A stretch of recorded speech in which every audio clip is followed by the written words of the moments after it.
Okay, so quick check now if we're commissioning a hybrid Lux unit. Okay, some simple stuff to need to check. On the actual unit itself, you're going to be asked to input two parameters. One is the PV selection.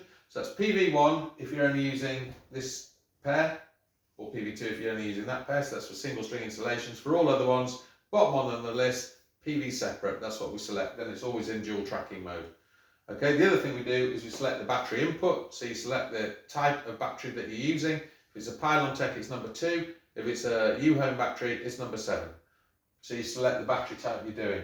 Other bits that you need to check. Obviously there's a DC isolator under here. Make sure that's on when you're checking the whole system. You need to get the monitoring on this so that you can pair up to it and have a look.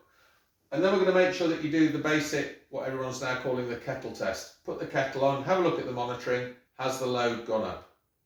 Turn the kettle off. Has the load come down? That's telling us that we've got the CT facing the right direction and that all is good. However, you're not finished. You must 100% isolate the solar panels and check that the load reading of the house has not changed.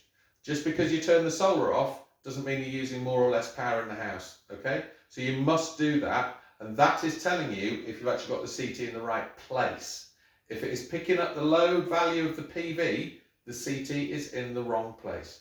So just make 100% sure those are done, and why not just prove it to your office that you've done it. Take a record that that's what you've done, you've proven it, you've tested it, we know that's good. Last thing is, when you're fitting CT clamps, we recommend you put a grid tie around it and maybe even a label, because guys are going in to fit smart meters and things, anything they don't recognise, chopping it, throwing it on the floor, now you've got a callback. So maybe just consider doing that, up to you.